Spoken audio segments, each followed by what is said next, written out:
Students, कल हमने देखा था टाइप 2 हमारा, और आज हम देखेंगे हमारा टाइप 3 जो है शॉर्टकट मेथड। तो शॉर्टकट मेथड में टोटल 6 टाइप्स होते हैं।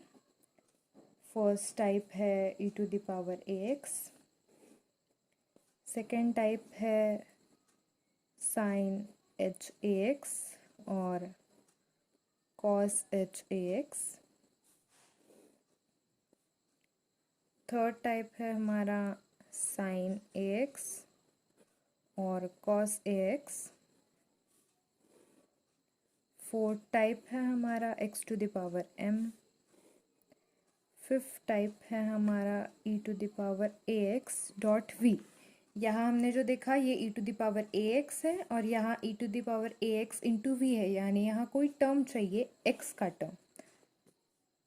सिक्स्थ है हमारा x इंटू v, इसका मतलब है x की पावर यहाँ हमेशा 1 होनी चाहिए, तभी हम ये मेथड यूज़ कर सकते हैं। तो अब हम हमारा सब टाइप ले लेंगे। सब टाइप पहला जो है हमारा e⁴ax, हम इसे एग्जाम्पल के थ्रू सॉल्व करके देखेंगे। तो हमारा एग्जाम्पल हम ले लेते हैं d² - 5d + 6y = 3 e⁵5x + 1/3। यहाँ हम जैसे हम हमेशा करते हैं हमारा yc फाइंड आउट करेंगे स्टेप 1 में। तो yc के लिए हम क्या कर लेंगे देख लीजिए।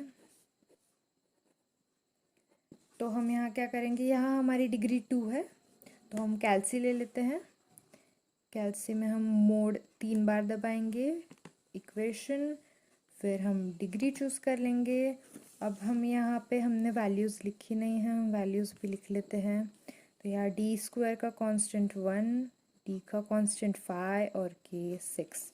तो अब हम a की वैल्यू डाल देते हैं 1, b की वैल्यू डाल देते हैं हम -5, c की वैल्यू डाल देते हैं हम 6। तो हमारी x1 जो आया वो है 3 और x2 की वैल्यू हमारी आ गई 2। क्योंकि डिग्री 2 है तो हमारे रूट्स भी 2 ही आएंगे। तो अब हमारी yc की इक्वेशन लिख लेते हैं स्टैंडर्ड इक्वेशंस के हिसाब से।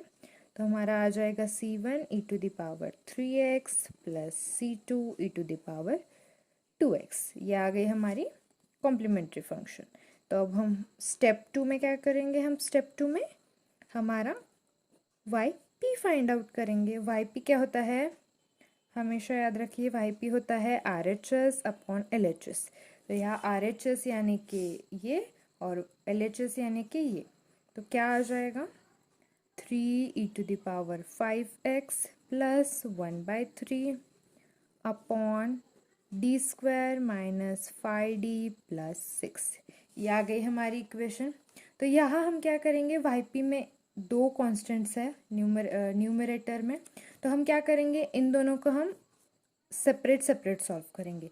जैसे इसे हम लेंगे yp1 और इसे हम लेंगे yp2। देखिए हम कैसे सॉल्व करेंगे। yp1 क्या लेंगे हम हमारा 3 e⁵5x अपॉन d² - 5d + 6। हम ये डायरेक्ट भी सॉल्व कर सकते हैं, लेकिन जैसे हम yp1 और yp2 करके लेंगे तो हमें ज़्यादा इजी पड़ेगा। तो हम yp कैसे निकालेंगे, yp1 + yp2 करके निकालेंगे, इसलिए हम ये अलग अलग कर रहे हैं। अब हम इसे सॉल्व करेंगे तो हमारा आंसर क्या मिलेगा, देखिए अब ये ऊपर वाली जो टर्म है ये कौन सी टर्म है, कौन से मेथड में आता है, e⁴ax मेथड। तो यहाँ लिख दीजिए। अब हमने लिख लिया। अब e⁴ax के मेथड में क्या होता है, हमारी जो d की वैल्यू है वो हम a लिखते हैं, d को हम a सब्स्टिट्यूट करते हैं। और इस इक्वेशन में देखिए a की वैल्यू क्या दी गई है 5। हम e⁴ax देखेंगे, यहाँ 5x दिया यानी a की वैल्यू क्या है 5। तो हम d क्या सब्स्टिट्यूट करेंगे इस इक्वेशन में 5।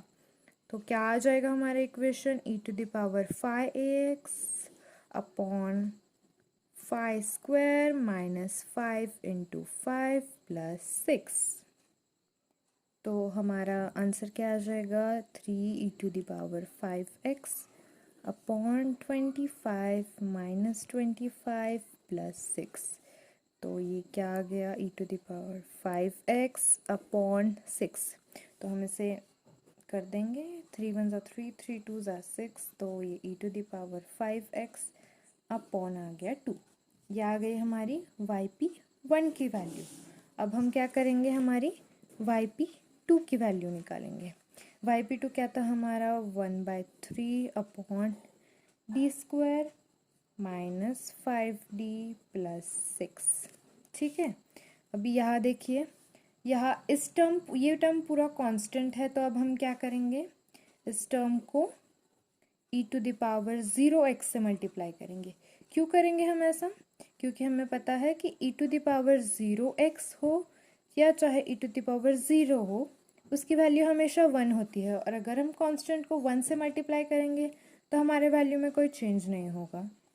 तो हम वापस वैसे लिख लेंगे। तो अब ये क्योंकि ये मेथड है, तो हम d को a सब्स्टिट्यूट करेंगे, और यहाँ a की वैल्यू 0 है, तो हम d को भी 0 सब्स्टिट्यूट करेंगे। तो 1/3 e⁻0x अपॉन ही हो गया 0² माइनस 5 × 0 प्लस 6, 1/3 अपॉन में आ गया 6। हमने यहाँ ये वैल्यू क्यों गायब कर दी, क्योंकि हमें पता है e⁻0x क्या होता है, 1। तो अब हम क्या करेंगे, यहाँ जब 6 के नीचे कोई नंबर नहीं होता तो हम 1 कंसिडर कर लेते हैं। तो अब हम इसको ऊपर भेज देंगे, तो ये हो जाएगा 1/3 × 1/6, जिसका आंसर हो जाएगा 1/80। मिल गया हमें हमारा y2। तो अब हम क्या करेंगे, yp लिख लेंगे। yp क्या है हमारा, yp1 प्लस yp2। yp1 की वैल्यू क्या थी हमारी, yp1 की वैल्यू ये देखिए, हमारी yp1 की वैल्यू है e⁵x अपॉन 2। तो हम लिख लेते हैं e⁵x अपॉन 2 प्लस 1/80। आ गई हमारी लास्ट स्टेप। अब हमारी स्टेप 3 क्या है, हम y निकालेंगे। y क्या होता है हमारा, yc प्लस yp। तो हमारा yc क्या था, हम देख लेते हैं। यहाँ देखिए, yc हमारा है, yc की वैल्यू है हमारी c1 e⁻3x plus c2 e⁻2x, plus में हम लिख देंगे e⁵x अपॉन 2 प्लस 1/80। ये हो गया हमारा इक्वेशन सॉल्व। अब हम ले लेंगे हमारा सब टाइप 2।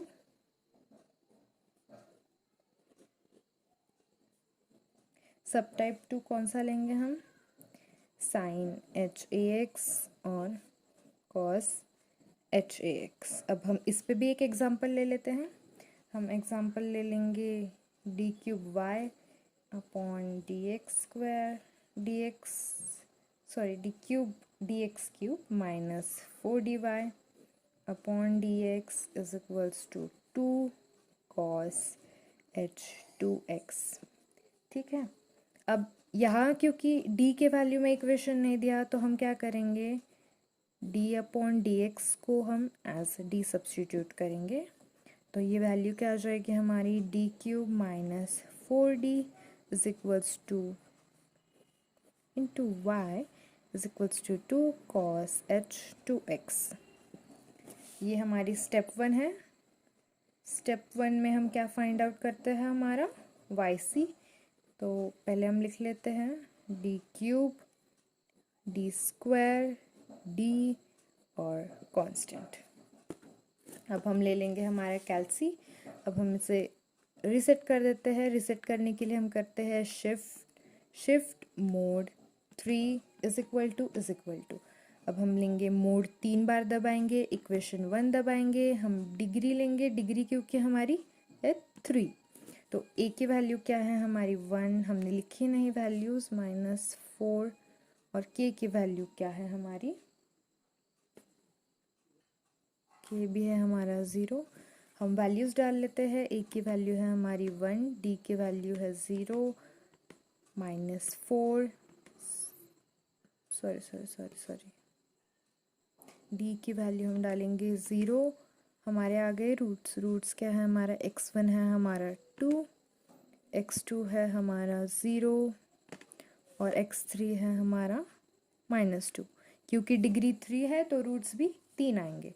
तो हमारी y की इक्वेशन क्या आ जाएगी, c1 e⁻² 2x plus c2 e⁻² 0x plus c3 e⁻² -2x। तो y इज इक्वल्स टू हम लिख लेंगे c2 e⁻² 2x, क्योंकि हमें पता है e⁻² 0x हमेशा 1 होता है, तो हम यहाँ डायरेक्ट c2 लिखेंगे c3 e⁻² -2x। ये हो गया। अब हम निकालेंगे हमारा स्टेप 2। स्टेप 2 हमारा होता है yp होता है RHS अपॉन LHS। तो इसमें इस इक्वेशन में ये है हमारा RHS और ये हमारा LHS, तो हम कैसे लिख लेंगे, हम लिख लेंगे हमारा 2 cos h 2x upon d³ - 4d। तो अब हम इसे सॉल्व करेंगे। अब देखिए यहाँ ये कौन सा मेथड है, cos h ax वाला मेथड है, तो हम यहाँ लिख लेते हैं cos h ax वाला मेथड। तो इस मेथड में क्या होता है, हम d² को a² सब्स्टिट्यूट करते हैं, हम d² को a² सब्स्टिट्यूट करते हैं। तो अब हम यहाँ क्या करेंगे, यहाँ a की वैल्यू क्या दी गई है, इसे हम कंपेयर करेंगे cos h ax से। तो a की वैल्यू क्या आ गई 2, तो a की वैल्यू क्या है 2, क्योंकि हमें स्क्वायर सब्स्टिट्यूट करना है, तो 2 का स्क्वायर क्या होता है 4, तो हम d² क्या सब्स्टिट्यूट करेंगे 4। लेकिन क्योंकि इक्वेशन में d² दिया नहीं है, तो क्यों हम ऐसे लिख सकते हैं कि नहीं, हम क्या करेंगे, इसे d² इंटू डी करेंगे -4d करेंगे। अब हम यहाँ 4 की d² की वैल्यू सब्स्टिट्यूट कर सकते हैं, तो अब हम क्या करेंगे 2 cos h 2x और हम वैल्यू सब्स्टिट्यूट करेंगे, तो क्या आ जाएगा हमारा 4d - 4d। लेकिन अब प्रॉब्लम क्या हो गई है, देखिए cos 2x अपॉन आ गया है, डिनोमिनेटर में आ गया है 0, क्योंकि 0 डिनोमिनेटर में आना नहीं चाहिए, लेकिन अगर 0 डिनोमिनेटर में आता है तो ये क्या हो जाता है, केस ऑफ फेलियर बन जाता है। तो अब केस ऑफ फेलियर आ गया, तो अब हम क्या करेंगे, जब ऐसे केस ऑफ फेलियर आ जाता है तो अब हम क्या करेंगे, हमारा जो ये RHS है इसको हम x से मल्टीप्लाई करेंगे। जितने बार x से मल्टीप्लाई करेंगे उतने बार केस ऑफ फेलियर होता है। अगर एक बार केस ऑफ फेलियर आया तो हम एक बार x से मल्टीप्लाई करेंगे, अगर 2 बार केस ऑफ फेलियर आया तो हम 2 बार x से मल्टीप्लाई करेंगे, और जो डिनोमिनेटर की टर्म होती है उसका हम डेरिवेशन ले लेंगे। तो अब हम क्या करेंगे, हम ऊपर वाले टर्म को x से मल्टीप्लाई करेंगे 2 cos h 2x, और नीचे वाले टर्म का क्या ले लेंगे, हम डेरिवेशन ले लेंगे। अब हम इसे कैसे कंसिडर करेंगे, जैसे x³ - 4x, तो हम इसका डेरिवेशन कैसे निकालते हैं 3x² - 4। वैसे ही इसका डेरिवेशन क्या आएगा 3d² - 4। ये आ गया। तो अब यहाँ देखिए, ये फिर से हम यहाँ देखेंगे तो ये कौन सा मेथड है, cos h ax वाला ही मेथड है। तो हम फिर से क्या सब्स्टिट्यूट करेंगे, d² को a² सब्स्टिट्यूट करेंगे, यानी 4 सब्स्टिट्यूट करेंगे। तो अब हम 4 सब्स्टिट्यूट कर लेते हैं, तो ये 3 × 4 - 4, तो ये क्या आ जाएगा x × 2 cos h x upon 12 - 4, तो x × 2 cos h x upon 8। ये 2 कैंसिल, यहाँ आ गया 4, तो ये क्या हो जाएगा x × cos h x upon 4। ये आ गई हमारी yp की वैल्यू। अब yp की वैल्यू हमारी आ गई, तो आ गई हमारी लास्ट स्टेप। स्टेप 3 जाने क्या होता है, yc प्लस yp।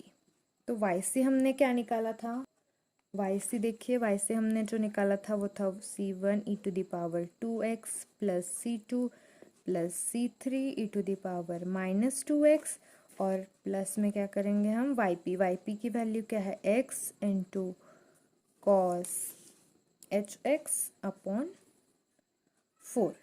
ये आ गया हमारा वैल्यू, और ये हो गया हमारा इक्वेशन सॉल्व। नेक्स्ट वीडियो में हम बाकी की मेथड सॉल्व करेंगे। Thank you.